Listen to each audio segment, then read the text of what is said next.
नया chapter, chemical kinetics. क्या होता है काइनेटिक्स का मतलब क्या होता है?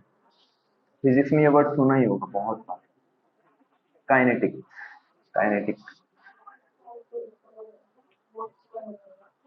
मोशन में होता है। ओके, मोशन में सपोज ये सरफेस है अर्थ की, और अर्थ की सरफेस से ऊपर के डायरेक्शन में जा रहे हैं, नीचे के डायरेक्शन में आ रहे हैं, तो क्या ये काइनेटिक्स होता है? ये काइनेटिक्स होता है? नहीं होता। अर्थ से ऊपर की डायरेक्शन में जा रहे हैं और अर्थ के सामने की डायरेक्शन में आ रहे हैं,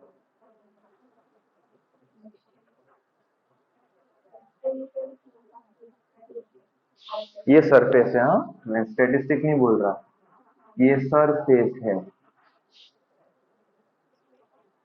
दो टाइप की एनर्जी होती है, एक काइनेटिक एंड एक पोटेंशियल।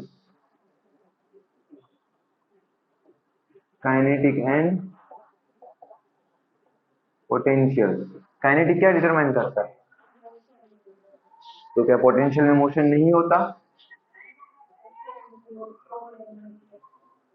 यस। अब यहाँ पर क्या होता है, जब ये सरफेस के ऊपर के डायरेक्शन में जाता है या नीचे के डायरेक्शन में आता है, तो किसमें चेंज आएगा? पोटेंशियल एनर्जी में चेंज आएगा, काइनेटिक एनर्जी में नहीं। क्लियर है? मतलब टोटल एनर्जी तो उतनी ही रहती है, दोनों में थोड़ा थोड़ा चेंज आता है। यहाँ पर जो बात हो रही है काइनेटिक्स की हो रही है, काइनेटिक्स में क्या होता है, स्पीड में काम होता है। जब भी कोई चीज इस डायरेक्शन में या किसी भी एक डायरेक्शन में मूव करेगी, तो उसमें क्या लगता है? Kinetic energy. क्लियर है ये तो? और वहीं से वर्ड आता है काइनेटिक। और यहाँ पर इसका हम क्या फाइंड आउट करते हैं? स्पीड में से ये फाइंड आउट करते हैं स्पीड। टाइम तो होता है ना दिया हुआ, चलो टाइम भी रिलेटेड होता है, स्पीड, टाइम, डिस्टेंस, एक्सेलरेशन, ये सारी चीजें। क्लियर है? और वही चीजें केमिस्ट्री में भी आती है, लेकिन ये ऑब्जेक्ट का मोशन होता है, और यहाँ पर जो काइनेटिक हम पढ़ेंगे, काइनेटिक्स जो हम पढ़ेंगे, वो रिलेटेड होगा रिएक्शन से। तो केमिकल काइनेटिक्स डिटरमाइन करता है speed of reaction. Kinetics of reaction हम देखने वाले हैं। काइनेटिक्स ऑफ रिएक्शन का मतलब यहाँ पर जो भी रिएक्शन होगी, जो हम इस पे देखेंगे, उसमें हम डिटरमाइन करेंगे रेट। रेट मतलब दूसरी लैंग्वेज में बोलूं तो speed of reaction, speed of reaction. दूसरा क्या तुमने बोला था? टाइम। तो रेट में टाइम के हिसाब से ही स्पीड आती है। स्पीड में आ ही जाता है ना, डिस्टेंस अपॉन टाइम होता है। स्पीड का मतलब क्या होता है? स्पीड का मतलब होता है डिस्टेंस अपॉन टाइम। तो ये स्पीड तो ऑलरेडी हम मतलब रेट फाइंड आउट कर ही रहे हैं, जैसे हम रेट बोल रहे हैं, ये तो ऑलरेडी फाइंड आउट कर रहे हैं, ये तो हमें पता होना चाहिए। और टाइम भी हमें पता होना चाहिए, मतलब हमें मिल जाएगा, तो टाइम भी आएगा इसमें। अब डिस्टेंस, यहाँ पर डिस्टेंस नहीं होता, तो रिएक्शन तो बीकर में ही होगा, कोई भी वेसल में ही होगा रिएक्शन तो। लेकिन यहाँ पर डिस्टेंस की जगह जो चीज यूज होगी, इसकी जगह पे तो नहीं बोलेंगे, लेकिन मैं सिर्फ रिलेट करने की कोशिश कर रहा हूँ ताकि तुझे याद रहे। वो होगा कॉन्सेंट्रेशन। ये जो डिस्टेंस की जगह पे फैक्टर आता है, वो होता है कॉन्सेंट्रेशन ऑफ रिएक्टेंट और प्रोडक्ट।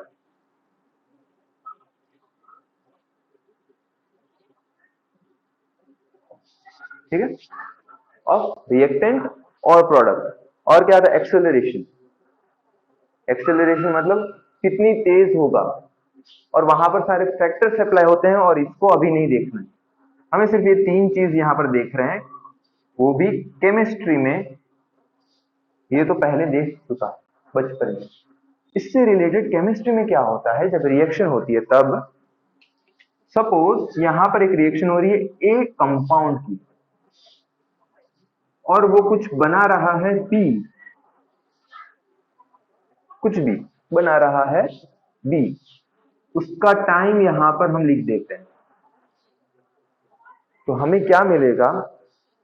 हमें क्या क्या फाइंड आउट करना है? स्पीड ऑफ रिएक्शन मतलब रेट। पहले तो रेट चाहिए होगी, इसका फॉर्मूला भी दिखाऊंगा मैं, हमें पता चल जाएगा किसके हिसाब से रेट फाइंड आउट करेंगे। फिर हमें क्या चाहिए होगा? इस रेट के लिए चाहिए होगा इनका कॉन्सेंट्रेशन, कि मतलब कितना अमाउंट है, ए का कितना अमाउंट, बी का कितना अमाउंट, वो सब क्लियर है। फिर टाइम तो यहाँ पर रिएक्शन में हमें दिया ही होगा, अगर नहीं दिया होगा तो हम फाइंड आउट कर लेंगे कितने टाइम पीरियड के लिए है। तो टाइम एंड डिस्टेंस, डिस्टेंस मतलब फिर से कॉन्सेंट्रेशन, क्लियर है। तो यहाँ पर केमिकल काइनेटिक्स में हम क्या देखने वाले हैं? रिएक्शन की स्पीड डिटरमाइन करेंगे कि कितने तेजी से वो रिएक्शन हो रहा है। हम प्रेडिक्ट करने की कोशिश करेंगे कि कौन से रेट पर कितना अमाउंट प्रोडक्ट बना है, कितना रिएक्टेंट बचा हुआ है। यहाँ पर डिस्टेंस का फिर से मतलब बता देता हूँ। रिएक्टेंट में से प्रोडक्ट, ये अपना इनिशियल पोजीशन हो गया, फिजिक्स की लैंग्वेज में बोले तो ये क्या हो गया? इनिशियल, और ये फाइनल। हमें इस जगह से इस जगह पहुंचना है, जगह तो वही है बीकर में, लेकिन इससे ये बनना है, मतलब इस जगह से इस जगह पहुंचना है, तो ये क्या होगा? डिस्टेंस हो जाएगा, और उसे हम कॉन्सेंट्रेशन के टर्म में देखते हैं। ये थोड़ा सा रिलेट कर दिया, बार बार ये सारी चीजें नहीं होगी। अब हम यहाँ पर ही डायरेक्ट देखेंगे, ये जो कॉन्सेंट्रेशन इसका होगा और कॉन्सेंट्रेशन इसका होगा, उसके हिसाब से सारी चीजें यहाँ पर फाइंड आउट करेंगे, क्लियर। तो केमिकल काइनेटिक्स, काइनेटिक्स मतलब हम डिटरमाइन करेंगे उसका रेट, रेट मतलब कि स्पीड ऑफ रिएक्शन। उसके लिए हमें कॉन्सेंट्रेशन चाहिए होगा, टाइम चाहिए होगा, कितने टाइम पीरियड के लिए हो रहा है, और उससे हम डिटरमाइन कर लेंगे। लेकिन यहाँ पर एक कंडीशन बता दें, कुछ वीडियोस में आता है ना डिस्क्लेमर, यहाँ पर भी एक डिस्क्लेमर है, जो भी स्पेलिंग हो, स्पेलिंग जो भी हो, डिस्क्लेमर। यहाँ पर डिस्क्लेमर ये है कि जो केमिकल काइनेटिक्स में रिएक्शन होगी वो स्लो रिएक्शन होगी, मतलब रेट कैन बी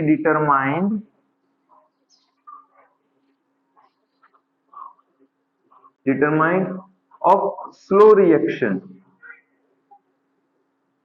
जिस रिएक्शन को हम ऑब्जर्व कर सकते हैं उसी रिएक्शन का हम रेट डिटरमाइन करेंगे, बाकियों का नहीं।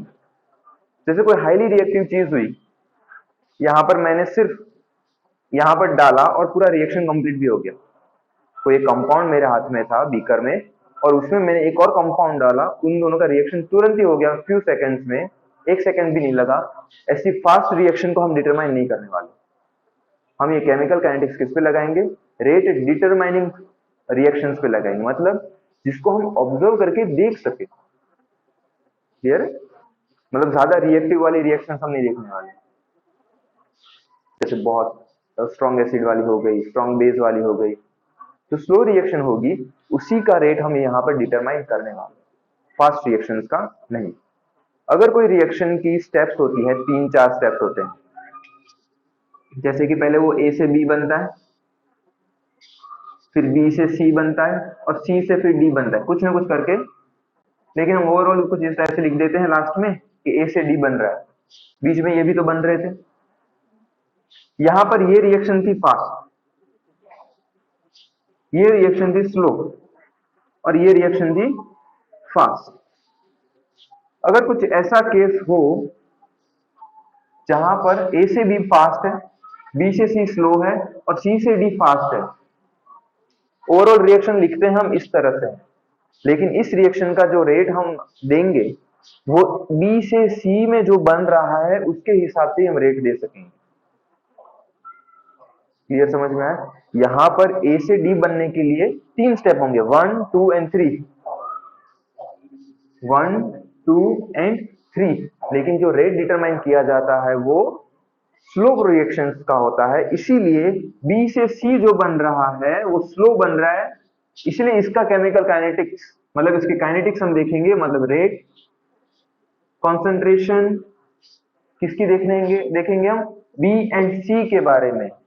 ये सारी इंफॉर्मेशन जो ए डी की रेट हम डिटरमाइन करेंगे वो बी एंड सी के हिसाब से करेंगे, ना कि ए और डी के हिसाब से।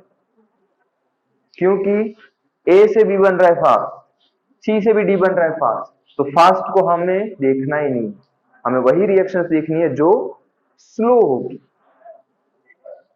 समझ में आ गया? तो केमिकल काइनेटिक्स में जो रिएक्शंस होगी वो जो स्लो होगी उसी का हम रेट डिटरमाइन करेंगे। रेट मतलब कि स्पीड, और उसका टाइम हम डिटरमाइन कर सके, ऑब्जर्व कर सके, ऑब्जर्वेबल टाइम हो तो ही हम यहां पर लिख पाएंगे। क्लियर है? ओके, तो टाइम के हिसाब से एक और एक्सप्लेनेशन दे देता हूं मैं,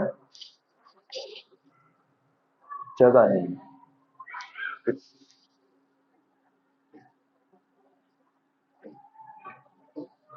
सपोज कोई रिएक्शन है, कोई ए की रिएक्शन है, बी से बी में डाल रहे हैं, बन रहा है और बहुत स्पीड हो गई, यहां पर ये बन गया कुछ 0.0002 सेकेंड्स में, ये बन चुका है, मैंने डाला और तुरंत ये बन गया। जबकि यहां पर ए से बी में बनने के लिए, कोई और सी से डी ले लेते हैं, सी से डी में बनने के लिए सपोज 23 सेकंड या 30 सेकंड्स लगे, तो कौन ज्यादा ऑब्जर्वेबल है? सी से डी ज्यादा ऑब्जर्वेबल है, इसीलिए हम इसका रेट डिटरमाइन कर सकते हैं। ठीक है? अगर हम 1 सेकंड भी रुक गए, अगर मैं ऑब्जर्व करूं तो हम तो 1 सेकंड को ऑब्जर्व कर सकते हैं, या तो 0.3 को ऑब्जर्व कर सकते हैं, लेकिन 0.0002 को नहीं कर सकते। अगर मैं ऑब्जर्व करने जाऊं 1 सेकंड पे, ये रिएक्शन तो ऑलरेडी कब की हो चुकी है, 1000 टाइम पहले हो चुकी है, वहां पर तो ये ऑलरेडी बन चुका है, तो जो रेट मुझे मिलेगा वो गलत मिलेगा, क्योंकि मुझे टाइम जो मुझे दिखा वो गलत दिखा, है ना? क्योंकि ह्यूमन कैपेबिलिटी, ह्यूमन की कुछ लिमिटेशंस होती है, यहाँ पर वो लिमिटेशंस अप्लाई होती है कि मैंने 1 सेकंड पे ऑब्जर्व किया तो यहाँ पर मैं टाइम गलत पुट करूंगा, रिएक्शंस तो ऑलरेडी यहाँ पर इतने तेजी से हो चुकी है, बी तो कब से बैठा हुआ था, हमने बाद में ऑब्जर्व किया। डन? तो टाइम एक्सप्लेनेशन समझ में आ गया, रेट किसका डिटरमाइन करेंगे ये समझ में आ गया, और भी रिएक्शंस देखेंगे और बार बार ये सारी चीजें मैं बताता जाऊंगा। क्लियर है? यहां पर कुछ पूछना है? तीन चीज, रेट, टाइम, कॉन्सेंट्रेशन, बस यहाँ पर यही होगी, और उसके रिलेटेड हम दूसरी चीजें भी फाइंड आउट करते जाएंगे। जल्दी से इसे लिख लो और ये डिस्क्लेमर याद रखना।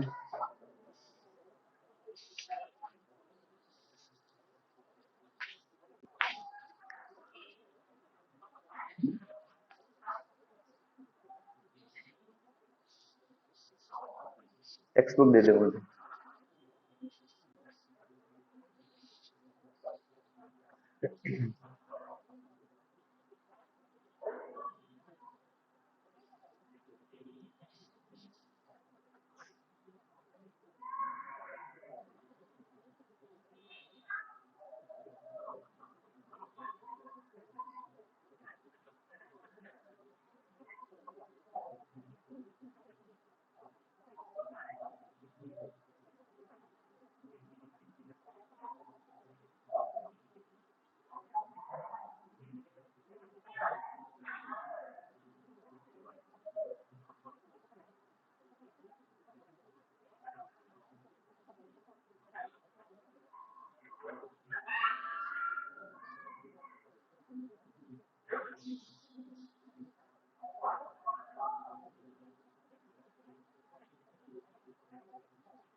हो गया।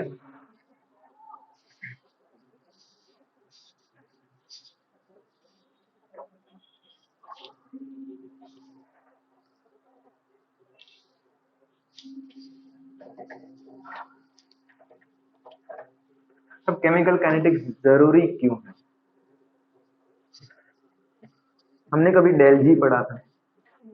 क्या होता है del G? Gibbs free energy, या तो change in Gibbs free energy. क्या होता है? जी का मतलब होता है Gibbs free energy and del G का मतलब होता है change in Gibbs free energy. ठीक है। हाँ, अब यहाँ पर हम ये समझते हैं कि डेल्टा जी अगर हमें मिले, या तो नेगेटिव मिलता है या तो पॉजिटिव मिलता है, तो हम क्या बताते हैं? कोई भी रिएक्शन हो रही है आर से पी की तरफ, रिएक्टेंट से प्रोडक्ट की तरफ, हमें इससे क्या पता चलता है? स्पॉन्टेनिटी पता चलती है कि रिएक्शन हो रही है अपने आप से या कुछ और फैक्टर्स हैं, स्पॉन्टेनियस है या नॉन स्पॉन्टेनियस है। ठीक है, ये चीज। दूसरी चीज, जब हम रिएक्शन को देखते हैं तो देखना होता है उसका इक्विलिब्रियम।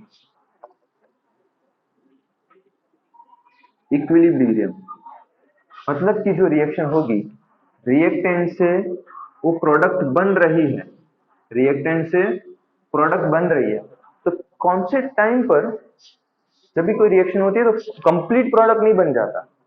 एक पॉइंट ऐसा आता है जब प्रोडक्ट बनना बंद हो जाता है और रिएक्शन जितना होता है उतना पड़ा रहता है। क्लियर? तो ऐसे वक्त पर बन जाता है इक्विलिब्रियम, मतलब रिएक्टेंट जो है वो प्रोडक्ट बनने की तरफ बढ़ता रहता है और उसी स्पीड से प्रोडक्ट जो है वापस से रिएक्टेंट बनता रहता है। तो यहाँ पर आता है इक्विलिब्रियम, कि मतलब अब जो रिएक्शन है वो ना तो फॉरवर्ड, ओवरऑल जो रिएक्शन है वो ना तो फॉरवर्ड डायरेक्शन में जा रही है ना बैकवर्ड डायरेक्शन। तो यहाँ पर ये भी बन रहा है, ये भी बन रहा है। तो इक्विलिब्रियम देखते हैं कि कब रिएक्शन कंप्लीट हो चुकी है, उसे हम क्या बोलते हैं? रिएक्शन कंप्लीट होना। और तीसरी चीज आती है यहाँ पर काइनेटिक्स, केमिकल काइनेटिक्स, मतलब rate of reaction.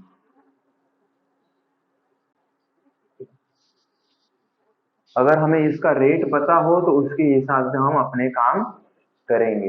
Rate of reaction मतलब स्पीड, हमें इसकी स्पीड पता हो तो उसके हिसाब से हम रिएक्शन में कुछ अल्टर करना हो तो कर सकते हैं। इन शॉर्ट, जब भी कोई रिएक्शन होगी तो केमिस्ट जो है वो तीन चीजों को कंसीडर करता ही है। Number 1 spontaneity, number 2 equilibrium and number 3 rate. Okay, और यहाँ पर जो नंबर 3 है हम इस चैप्टर में उसी को पढ़ने वाले हैं। तो जल्दी से ये तीनों चीज लिख ले, तीन से स्मॉल पॉइंट्स है। और फिर हम बढ़ते हैं रेट की तरफ।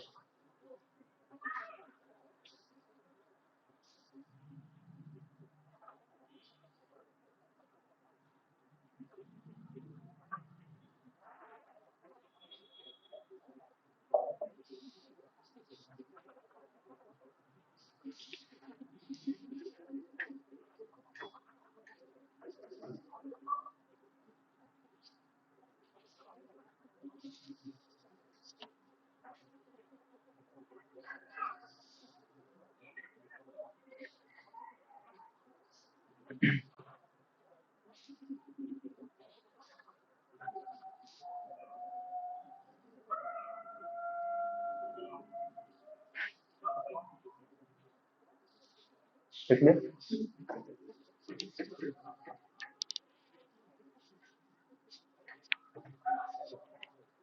फिर से एक एग्जांपल पे आ जाते हैं। रिएक्टेंट है, प्रोडक्ट बना, तो इसको डिफाइन करने के लिए नंबर 1 आता है रेट। रेट कैसे डिफाइन किया जाता है? Speed of reaction. उसके लिए हमें चाहिए होता है change in concentration of reactant, any चीज, कुछ भी हो सकता है। चलो रिएक्टेंट अभी लिख देता हूं, change in concentration divided by change time period. Clear? यहां पर मैं लिख देता हूं R2 माइनस R1, यही तो है चेंज, कि एक टाइम पर ये जितना था उसमें से कितना कम हुआ।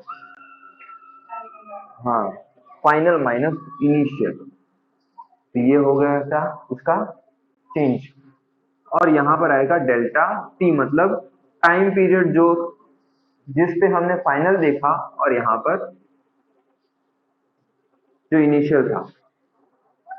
क्लियर है? ये किसकी बात हो रही है? रिएक्टेंट। यहाँ पर टेबल भी बना देते हैं। रिएक्टेंट है,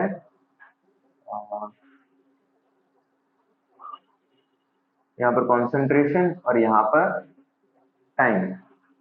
रिएक्टेंट जो है कॉन्सेंट्रेशन उसका R1 है एट T1 एंड R2 है एट T2।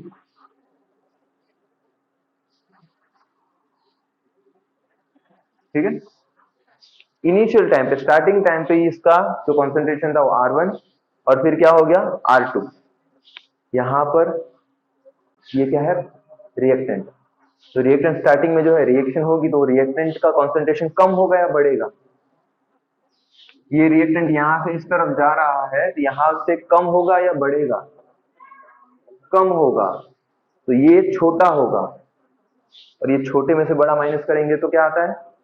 माइनस आता है। इसीलिए यहाँ पर माइनस साइन लगाई जाती है। इस स्क्वायर ब्रैकेट नहीं आएगा, माइनस साइन लगाई जाती है आगे। यहाँ पर भी ध्यान रखना है कि रिएक्टेंट जो होगा उसकी कॉन्सेंट्रेशन कम हो रही है, इसलिए यहाँ पर आगे माइनस साइन आएगा। और उसी टर्म पे अगर प्रोडक्ट की बात करें, उसी हिसाब से अगर प्रोडक्ट के बारे में हम देखें, तो प्रोडक्ट की कॉन्सेंट्रेशन में क्या होगा? इंक्रीमेंट होगा। तो इसका रेट क्या होगा? यही सेम रेट है। ये कौन सी एक ही रिएक्शन है? इस एक रिएक्शन का ये दो दो अलग अलग फॉर्मूला मैं बता रहा हूं, अलग अलग रेट के लिए, मतलब सेम रेट के लिए अलग अलग formula. Del p and del t. T वही रखते हैं जिस टाइम पीरियड में हमने आर रिएक्टेंट का कॉन्सेंट्रेशन देखा था, उसी टाइम पीरियड में हम प्रोडक्ट का कॉन्सेंट्रेशन देख रहे थे। तो यहाँ पर आया P2 minus P1 divided by T2 minus T1। तो अगर T1 पे कॉन्सेंट्रेशन इसकी P1 है और T2 पे कॉन्सेंट्रेशन इसकी P2 है, तो यहां से यहां पर आने पर P1 से P2 आने पर टाइम बढ़ता गया। पहले तो रिएक्शन होती गई, इसकी कॉन्सेंट्रेशन और इसकी कॉन्सेंट्रेशन यहां पर आने पर इंक्रीज होगी, डिक्रीज होगी? इंक्रीज होगी। इंक्रीज होगी, तो यहां पर ये बड़ा होगा P2 एंड P1 छोटा होगा, तो ये होगा पॉजिटिव। तो हमें ये लिखने की जरूरत नहीं है कि यहाँ पर माइनस माइनस या प्लस प्लस, कुछ नहीं लिखा तो प्लस ही होता है। क्लियर है? यहां से हमने ये देखा कि जो रेट है वो हम डिटरमाइन सिर्फ रिएक्टेंट के कॉन्सेंट्रेशन से नहीं बल्कि प्रोडक्ट के कॉन्सेंट्रेशन से भी फाइंड आउट कर सकते हैं। तो यहाँ पर ओवरऑल फॉर्मूला क्या बन जाता है रेट का? रेट का ओवरऑल फॉर्मूला बन जाता है negative change in concentration of reactant divided by change in time is equal to change in concentration of product divided by change in concentration of change in time। ये दोनों चीज equal है, ठीक है, और वो दोनों वैल्यू दे रही है रेट को। समझ में आ गया कि नहीं? आ गया ना? यहां पर ये टाइम समझ में आ गया, दोनों में टाइम पीरियड सेम है। यहां से अगर मैं देख रहा हूं कि 10:05 में मैंने चालू किया और ये 10:30 में मैंने देखा है, सॉरी हाँ 10:30 पे मैंने देखा है और 10:05 पे मैंने चालू किया था। तो सेम यहीं पर वो भी, मतलब ये जो टाइम पीरियड है वो भी वही है, 10:05 से 10:30 तक का चेंज नहीं होगा। सेम टाइम पीरियड की बात हो रही है।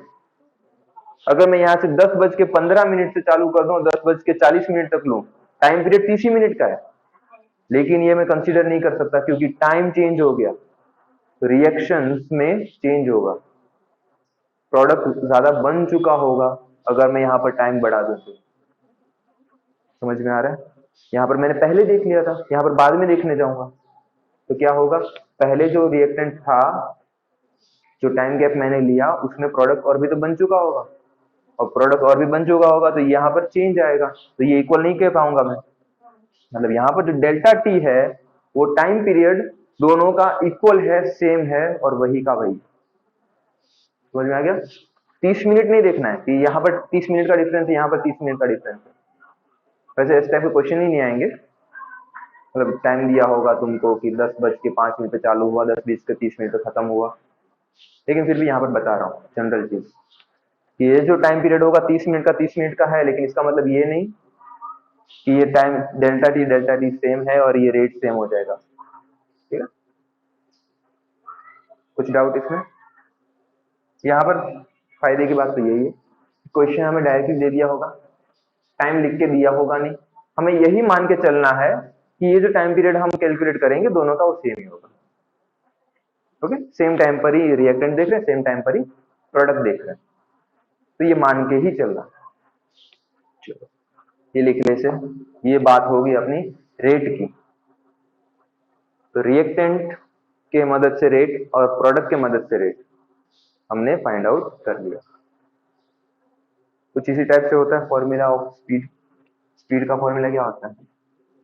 डिस्टेंस अपॉन टाइम, और ये भी मतलब डेल्टा टी ही होता है ना, चेंज इन टाइम, कितना टाइम लगा इस डिस्टेंस से उस डिस्टेंस से जाने में, और ये भी डेल्टा डी ही होता है। ठीक है, क्योंकि फिजिक्स में क्या होता है, जहां से चल रहे हैं वहां से वो बोला, मतलब यहाँ पर मैंने अपने आप को 0 माना और वहां पर डिस्टेंस 5 मीटर का मान लिया मैंने, वो भी चेंज इन डिस्टेंस ही होता है। तो सेम फॉर्मूला है कंपेयर करें तो। समझ में आ गया? ओके, चलो लिख ले अभी इसे, ये सिर्फ कंपैरिजन के लिए है, इसका केमिस्ट्री से फिलहाल के लिए कोई लेना देना।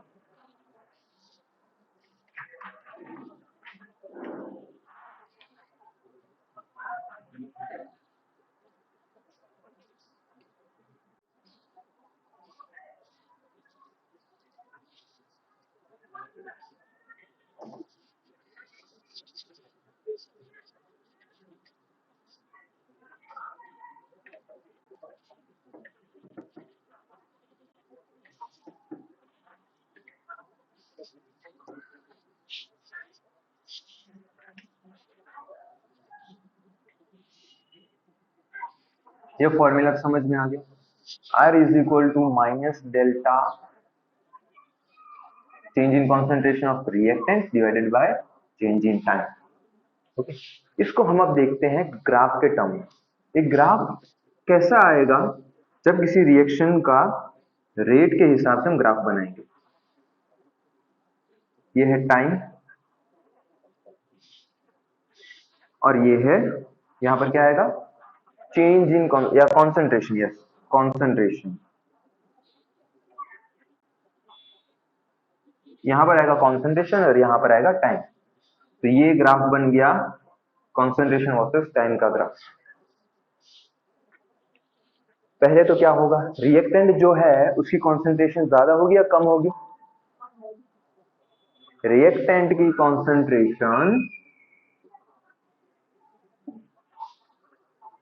अगर मुझे कोई रिएक्शन कराने रिएक्टेंट तो चाहिए ना, तो उसकी तो मैक्सिमम होगी स्टार्टिंग में, उसकी कॉन्सेंट्रेशन क्या होगी, मैक्सिमम। सपोज यहां पर है वो मैक्सिमम, तो वहां से क्या होगा, ये कम होगा। रिएक्टेंट से प्रोडक्ट की तरफ बढ़ रहे हैं, रिएक्टेंट से प्रोडक्ट की तरफ बढ़ रहे हैं, रिएक्टेंट कम हो रहा है, प्रोडक्ट बढ़ रहा है। रिएक्टेंट कम होगा, प्रोडक्ट बढ़ेगा। तो इसका ग्राफ जो आएगा कुछ इस टाइप से नेगेटिव टर्म में आएगा। कैसा, नेगेटिव टर्म में, टाइम टू टाइम ये कम होता जाएगा। और ये एक्सपोनेंशियल ग्राफ है। दो टाइप के ग्राफ आते हैं, एक आता है स्ट्रेट लाइन ग्राफ जिसमें ये जो लाइन है वो स्ट्रेट होती है, और दूसरा आता है एक्सपोनेंशियल ग्राफ जिसमें कुछ इस टाइप से है, कुछ टाइम के लिए कम हो रहा है और फिर बढ़ेगा अचानक से। जैसे यहां पर हो रहा है कि अचानक से कम हो रहा है, फिर धीरे धीरे, मतलब फिर स्पीड इसकी कम हो चुकी है। समझ में आया? ये होता है एक्सपोनेंशियल ग्राफ। यहां पर देखो कि अब अगर मैं यहां पर ले लूं कुछ टाइम t1 और यहां पर मान लेते हैं टाइम यहां पर है t2, और यहां से रिएक्शन का कॉन्सेंट्रेशन, रिएक्टेंट का कॉन्सेंट्रेशन R1 और यहां से रिएक्टेंट का कॉन्सेंट्रेशन R2 है कि नहीं? सॉरी सॉरी, T2 के लिए R2 और T1 के लिए R1। तो ये जो बना यहां पर, ये क्या बनेगा इस ग्राफ का, average rate, rate average. Average rate जो है कैसे मिलेगा बताता हूं, R2 minus sorry R1 minus R2, या तो ऐसे लिख देते हैं नेगेटिव R2 माइनस R1 है, तो इसलिए divided by T2 minus T1, T2 minus T1। तो ये हमें क्या मिला है, एवरेज रेट। रेट भी दो टाइप के, नंबर वन ये जो एवरेज रेट हमने देखा है वो, और नंबर टू इंस्टेंटेनियस रेट।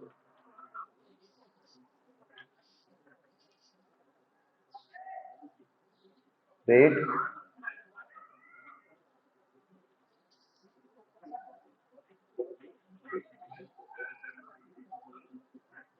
एक तो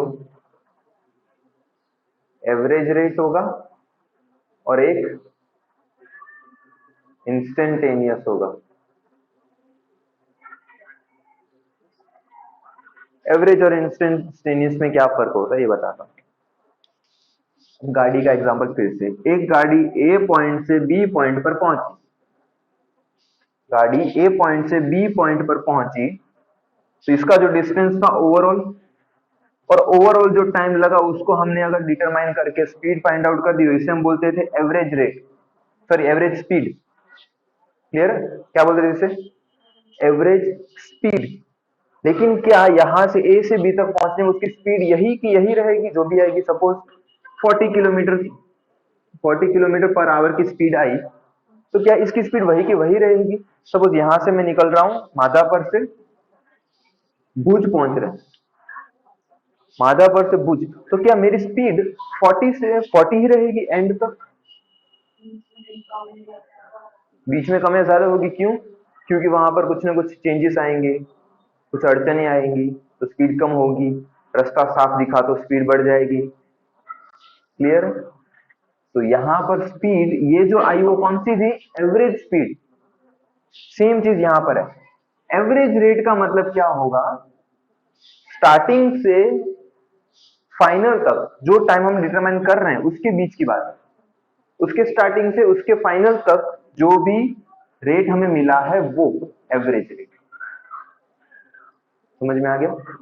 यहाँ पर स्टार्टिंग लिया, फाइनल लिया, उसकी कॉन्सेंट्रेशन ली, उसका माइनस किया, स्टार्टिंग फाइनल का टाइम लिया और उसका हमने फाइंड आउट किया, तो हमें मिला एवरेज रेट। दूसरा आता है इंस्टेंटेनियस रेट।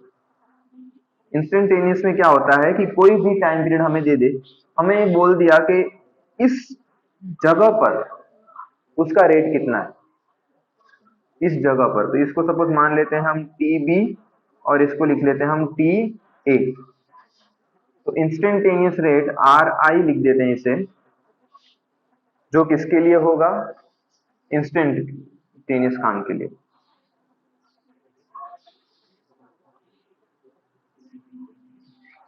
यहाँ पर टीबी के लिए आर बी और ये आर ए। दिखने में थोड़े से सेम ही लगेंगे दोनों, लेकिन अलग है। यहाँ पर R B minus R A divided by T B minus T A, कुछ इस टाइप से ही होगा, ज्यादा अलग नहीं है। लेकिन ये इंस्टेंट मतलब उसी पॉइंट के टाइम के लिए मैंने बोल दिया कि सपोज किसी टाइम पीरियड के लिए भी कि 9 बजे से 9:05 तक जितना भी रिएक्शन का ये फाइंड आउट, रिएक्शन जो हुआ उसका रेट डिटरमाइन करो, तो उसका रेट इंस्टेंटेनियस आएगा। ठीक है? और किसी भी हायर कॉन्सेंट्रेशन के लिए मतलब ज्यादा चेंज जहां आया हो वहां पर हम फाइंड आउट करेंगे तो क्या होगा? Average rate. समझ में आ गया? किसी पर्टिकुलर के लिए करे तो इंस्टेंटेनियस, और जहां रेट डिटरमाइन अच्छे से कर सके, कॉन्सेंट्रेशन में चेंज ज्यादा हुआ हो, ओवरऑल जो बताता हो वो एवरेज रेट। क्लियर? क्या कुछ डाउट?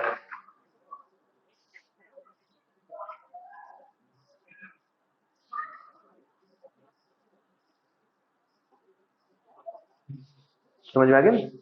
अब यहां पर ये भी ध्यान देना है कि इंस्टेंटेनियस में जो भी अमाउंट यहां पर होगी वो स्मॉल चेंज होता है, बहुत ही ज्यादा स्मॉल।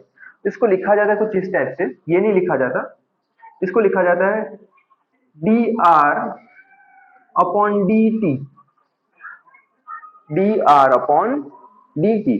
और ये टर्म्स पहले भी फिजिक्स में देखे होंगे। यस, यहां पर और कहां गया डेल, कहां गया? ये रहा। ऐसा मान लेते हैं ये दोनों सेम ही है वैसे तो, लेकिन ये बड़ा भाई है और ये छोटा भाई है। समझ में आ गया? क्योंकि ये स्मॉल स्मॉल क्वांटिटीज के लिए होता है, स्मॉल क्वांटिटीज के लिए, छोटी छोटी, और ये कुछ थोड़ी सी बड़ी क्वांटिटी के लिए। मतलब यहाँ पर R2 माइनस R1 हम लिख सकते हैं। क्लियर है? यहाँ पर ऐसा कुछ वैसे लिख सकते हैं लेकिन लिखेंगे नहीं क्योंकि बहुत स्मॉल क्वांटिटी होती है। क्लियर है? दोनों चीज समझ में आ गई? रेट में average rate and instantaneous rate. Questions करेंगे तो किसको किस हिसाब से देखना है वो सब हम कर लेंगे, उसकी टेंशन नहीं है। दोनों चीज अभी समझ में आ जानी चाहिए। डन? ओके, लिख लिया अभी इसे। इसके बाद एक और चीज करनी है तुझे, प्रोडक्ट के हिसाब से भी तुझे ग्राफ बना के भी दिखाना है। ये तो मैंने रिएक्टेंट वाला बनाया, तुझे प्रोडक्ट के हिसाब से बना के दिखाना है।